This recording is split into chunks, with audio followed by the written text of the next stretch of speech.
The Awakening. The deep silence of the cryo chambers is shattered as the systems begin to hum to life, signaling the end of a centuries-long slumber. Dr. David Phillips, a xenobiologist, is the first to awaken, his mind struggling to shake off the fog of cryostasis. The chamber is dimly lit, with the soft glow of control panels casting eerie shadows on the metallic walls. Around him, other crew members begin to stir, their bodies sluggish and minds groggy. Phillips feels a jolt of unease. Something is wrong. The cryopods are malfunctioning.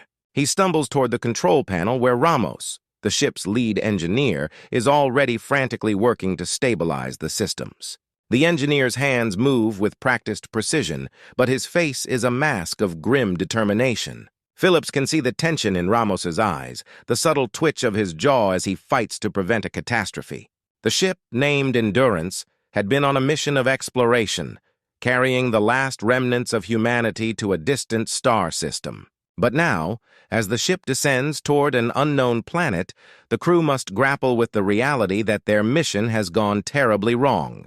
Through the viewport, the alien metropolis below comes into view, a sprawling city of towering spires and sleek, mysterious vehicles. The landscape is both awe-inspiring and intimidating, and Phillips realizes that their survival depends on their ability to navigate the complexities of this new world.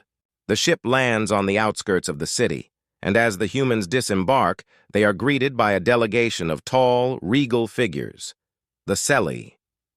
The leader, Boss, stands at the forefront, his piercing eyes scanning the human newcomers with a mixture of curiosity and disdain. Phillips steps forward to greet them, but the cold reception he receives sets the tone for the challenges to come. Integration and tension. The days following their arrival are a whirlwind of activity as the humans attempt to integrate into Selly society. The Selly city is a marvel of advanced technology, with towering buildings that seem to defy the laws of physics and a transportation system that operates with seamless efficiency. Yet beneath the surface, there is a tension that simmers, a subtle but pervasive sense of unease among the Selly. Phillips immerses himself in his work, spending long hours in the laboratory with Zara, a brilliant Selly scientist. Together, they delve into the mysteries of Selly biology and culture, discovering unexpected similarities and stark differences. Zara is a creature of grace and intellect, her every movement deliberate and calculated. She speaks in a soft, melodic voice, her words carefully chosen, and Phillips finds himself both challenged and inspired by her insights. Meanwhile, Jameson, the diplomat, works tirelessly to secure a formal agreement with the Selly High Council. He spends hours preparing for meetings, rehearsing his arguments and honing his rhetoric. The Selly leaders are inscrutable, their elongated faces giving nothing away as they listen to Jameson's proposals. They are a people of few words, and Jameson quickly learns that every word he speaks must be measured and precise. On the other side of the spectrum, Sergeant Hawkins is restless. His military instincts are on high alert, and he spends his time observing the Selly military, noting their advanced tactics and weaponry. He knows that the humans are at a disadvantage and worries that their presence may be seen as a threat. His concerns are shared by others, and it is not long before rumors of dissent begin to circulate. Ramos, on the other hand, is in his element. The Selly technology fascinates him, and he spends every waking moment in their engineering labs, working alongside Lyra, a young Selly prodigy. Together, they push the boundaries of what is possible, exploring new ways to merge human and Selly technologies. Their work is groundbreaking, and there is a palpable sense of excitement in the lab as they inch closer to a major breakthrough. Yet, as the days turn into weeks, it becomes clear that not all is well. A shadow looms over the city, cast by the purist faction led by Kell. The purists are vocal in their opposition to the human presence, and their influence grows with each passing day. They spread fear and distrust, painting the humans as invaders who seek to undermine Selly culture and way of life. Tensions rise, and Phillips begins to see the cracks in the fragile alliance they have worked so hard to build. The purist uprising, the peace is shattered in the dead of night. Explosions rip through the human quarters, sending shockwaves through the city. Phillips is jolted awake by the sound of alarms, his heart pounding in his chest. Smoke fills the air, and the acrid scent of burning metal stings his nostrils. He stumbles out of bed disoriented and nearly collides with Jameson, who is bleeding from a gash on his forehead. "We're under attack!" Jameson gasps, his voice hoarse with panic. "The Purists. They're coming for us." The words send a chill down Phillips's spine. The Purists have made their move and the city is in chaos. Buildings burn, and the streets are filled with panicked civilians, both human and Selly, fleeing for their lives. Ramos and Lyra barely escape their lab as it goes up in flames, the fruits of their labor destroyed in an instant. Hawkins, armed and ready, takes to the streets with Theon, his Selly counterpart. Together they lead a desperate defense, trying to hold off the Purists and protect the civilians caught in the crossfire. But the Purists are relentless, their attacks coordinated and deadly. They strike at key infrastructure, targeting power grids and communication hubs, crippling the city's defenses. In the midst of the chaos, Phillips uncovers a shocking truth. Some of the Purists are human, awakened from cryostasis and radicalized by their anger and resentment. They have been feeding information to Kell, helping him plan the attack. This revelation shakes Phillips to his core. The betrayal is devastating, and he realizes that trust between the humans and Selly is more fragile than he had ever imagined. As the night wears on, the situation grows increasingly dire. The Purists are closing in, and it seems that all hope is lost. But Phillips refuses to give up. He rallies the survivors, urging them to hold the line, to fight for their lives, and for the future they have worked so hard to build. The battle is fierce and bloody, but the humans and their Selly allies fight with everything they have. They know that if they fall, it will mean the end of everything they hold dear. The battle for survival.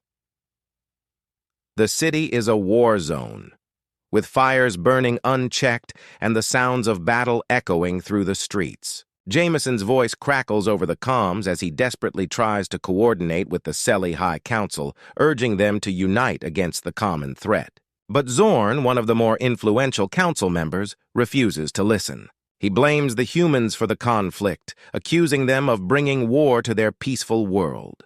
His words resonate with many, and Jameson fears that the alliance is on the brink of collapse.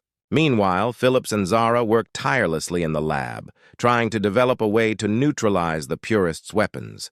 They have developed a prototype energy matrix that could disable the Purists' technology, but it's untested and could backfire.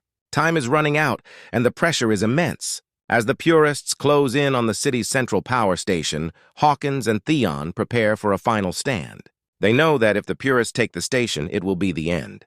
The battle is brutal, with both sides taking heavy casualties. Hawkins fights with the tenacity of a man with nothing left to lose, while Theon's agility and precision make him a deadly opponent. They are outnumbered and outgunned, but they fight on, driven by the knowledge that the fate of their people rests on their shoulders. Just when it seems that all is lost, Phillips and Zara succeed in activating the energy matrix. The device emits a pulse that sweeps through the city, neutralizing the Purists' weapons and forcing them to retreat. The immediate threat is over, but the cost is high. The city lies in ruins, and the alliance between the humans and Selly is fractured. As the survivors begin to assess the damage, it becomes clear that their future is more uncertain than ever. The aftermath. The battle may be over, but the scars it has left on the city and its people run deep. The once beautiful Selly metropolis is now a wasteland of charred buildings and smoldering rubble. The streets are littered with the bodies of the fallen, both human and Selly, and the air is thick with the stench of death. The survivors are in shock, struggling to comprehend the magnitude of the destruction. In the days that follow, the city is plunged into a state of mourning. The situation is dire. The city's infrastructure is in ruins. Food and medical supplies are running low, and tensions between the humans and Selly are at an all-time high. Jameson works tirelessly to hold the fragile alliance together, meeting with the Selly High Council and pleading for unity in the face of adversity. But Zorn, emboldened by the recent conflict, continues to sow discord, urging his fellow council members to distance themselves from the humans. His rhetoric is persuasive, and even some of the more moderate voices on the council begin to waver. Phillips and Zara continue their work in the lab, focusing on rebuilding the city's energy grid. The energy matrix that saved them during the battle is now their best hope for restoring power, but the technology is still unstable, and any misstep could have catastrophic consequences. The two scientists work around the clock, driven by the knowledge that the survival of both species depends on their success. Meanwhile, Sergeant Hawkins and Theon lead efforts to maintain order in the streets. They work tirelessly to prevent further violence, but the city is a powder keg, and it seems that any small spark could ignite another conflict. Shaw, the human radical, is one of those sparks. Having escaped custody during the battle, he has begun to rally his followers, urging them to abandon the Selai and return to Earth. His message resonates with those who have lost loved ones, and his influence grows with each passing day. As tensions mount, Phillips realizes that they must make a choice: stay on the Selai homeworld and risk further conflict, or leave and seek out a new home among the stars. The decision is not an easy one, but it is clear that their current situation is untenable. With resources dwindling and the threat of another Purist attack looming, Phillips proposes a daring plan: to construct a massive arc ship using the remaining energy from the city's fusion reactors. The ship would carry both humans and Selai to a new world, where they could start over and build a new future together. The proposal is met with skepticism and resistance from both sides. Zorn and his followers argue that the humans cannot be trusted, while Shaw insists that humanity's future lies on Earth, not in some distant star system. But Phillips is resolute, and with the support of Zara and a few key allies, he begins to push the plan forward. The Exodus. The construction of the Ark ship is a monumental task, one that requires the cooperation of both humans and Selai. The survivors work day and night, driven by the knowledge that their survival depends on the success of the project. The ship, named the New Horizon, begins to take shape, a massive vessel capable of carrying thousands of passengers across the vast distances of space. But as the work progresses, tensions continue to simmer. Shaw's followers sabotage the project at every turn, setting back construction and causing delays. Zorn, too, does his part to hinder the effort, using his influence on the Selai High Council to slow down the approval of key resources. The situation becomes increasingly precarious, with every setback bringing them closer to the brink of disaster. Despite the challenges, Phillips, Zara, and their team press on. They are joined by Lyra, the young Selai prodigy, and Ramos, whose technical expertise proves invaluable in the construction of the ship's propulsion systems. Together, they push the limits of their abilities, working long hours with little rest. The strain takes its toll on everyone, but the thought of a new beginning, a fresh start on a new world, keeps them going. Finally, after months of grueling work, the New Horizon is ready for launch. The day of the Exodus arrives, and the survivors begin the arduous process of boarding the ship. The mood is somber, with many saying goodbye to the only home they have ever known. The city, once a beacon of hope and prosperity, now lies in ruins, a stark reminder of the cost of their survival. As the Ark lifts off, Phillips and Zara stand on the bridge, watching as the Selai homeworld recedes into the distance. They are filled with a mixture of relief and sadness. Relief that they have made it this far, and sadness for all that they have lost. The journey ahead is long and uncertain, but they are determined to see it through. But even as they leave the Selai homeworld behind, they know that their challenges are far from over. The ship is overcrowded, with resources stretched to the limit. Tensions between the humans and Selai, though temporarily subdued, still linger beneath the surface. And Shaw, though subdued for the moment, continues to plot and scheme, waiting for the right moment to make his move. As the New Horizon hurtles through space, the survivors face the daunting task of building a new society. The ship is a microcosm of their hopes and fears, a fragile bubble of life hurtling through the vast emptiness of space. Phillips, Zara, and the rest of the leadership work tirelessly to keep the peace, but they know that any misstep could lead to disaster, a new dawn. After months of travel, the Ark ship finally arrives at its destination. a lush, green planet on the edge of the galaxy.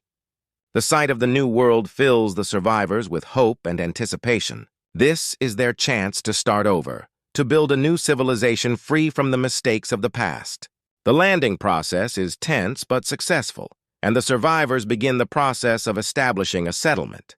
The planet, which they name New Eden, is a place of incredible beauty and untapped potential.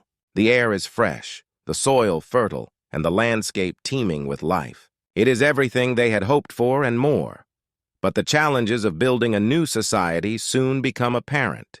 The humans and Selly, though united in their desire for survival, still struggle to overcome their differences. The scars of the past run deep, and old tensions threaten to resurface as they begin the difficult work of establishing a new home.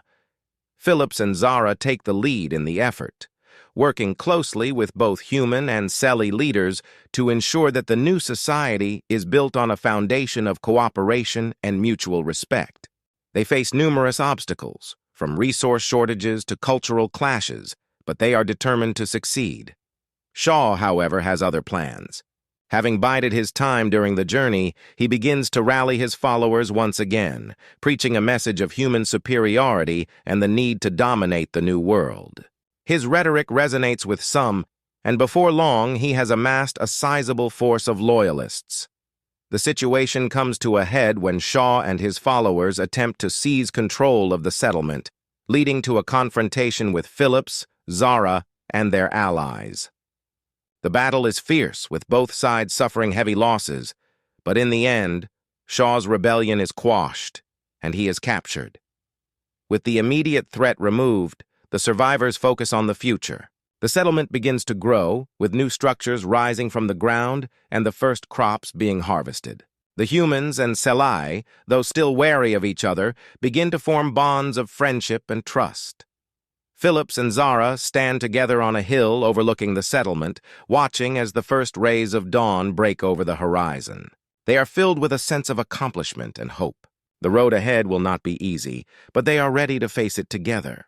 As the sun rises on their new home, they know that they have the chance to build something truly extraordinary, a society that honors the best of both species and leaves behind the worst of the past.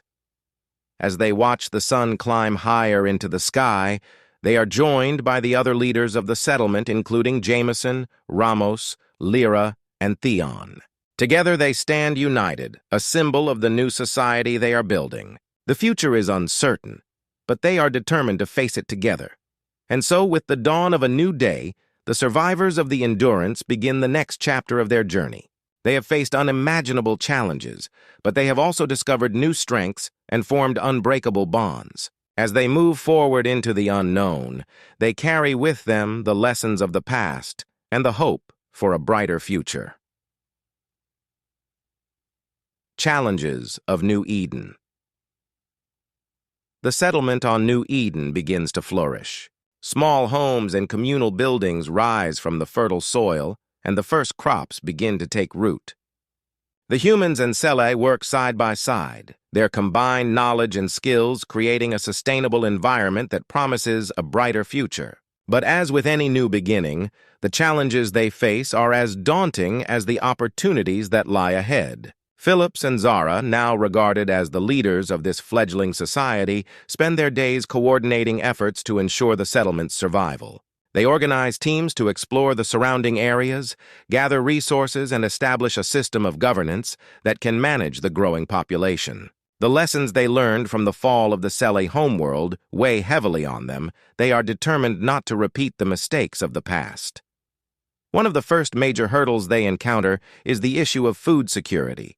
While the planet's soil is rich and capable of supporting agriculture, the crops they brought from the Selly homeworld and Earth do not thrive as expected. Phillips, along with Lyra and other Selly botanists, spends countless hours in the fields experimenting with different techniques to adapt the crops to the new environment. This planet has its own ecosystem, Lyra says one evening as they pore over data in the laboratory. The native plants are thriving, but our crops are struggling to compete.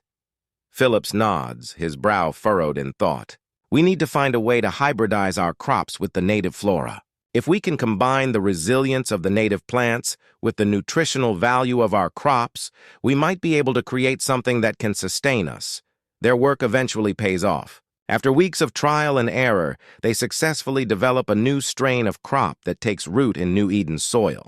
The hybrid plants are hardy and nutritious, providing the settlement with a stable food source. This success brings a renewed sense of hope to the settlers, and for a time, it seems as though they are on the right path. However, not all is well within the settlement. Despite the progress they've made, underlying tensions between the humans and Selly continue to simmer. Shaw's influence, though diminished, is not entirely eradicated. His followers, though fewer in number, continue to harbor distrust towards the Selly, and they work quietly to undermine the fragile peace. One night, a series of small fires break out in the settlement. The fires are quickly extinguished, but the damage is done. Rumors spread like wildfire, with both humans and Selly accusing each other of sabotage. The council convenes in an emergency meeting to address the issue, but it quickly devolves into a heated argument. "We cannot allow this division to fester," Jameson says, his voice rising above the din. "If we don't address this now, it will only get worse." Zara, seated beside Phillips, nods in agreement. "We must find the source of these tensions and address them directly. We cannot afford to let fear and mistrust tear us apart." The council agrees to establish a committee to investigate the fires and to hold a series of open forums where members of the community can voice their concerns. These forums, held in the central square of the settlement, are a tense affair. Emotions run high as both humans and Selai express their fears, frustrations, and grievances. It is during one of these forums that Shaw makes his move. As the crowd gathers to listen to the speakers, he steps forward, his voice cutting through the air like a knife.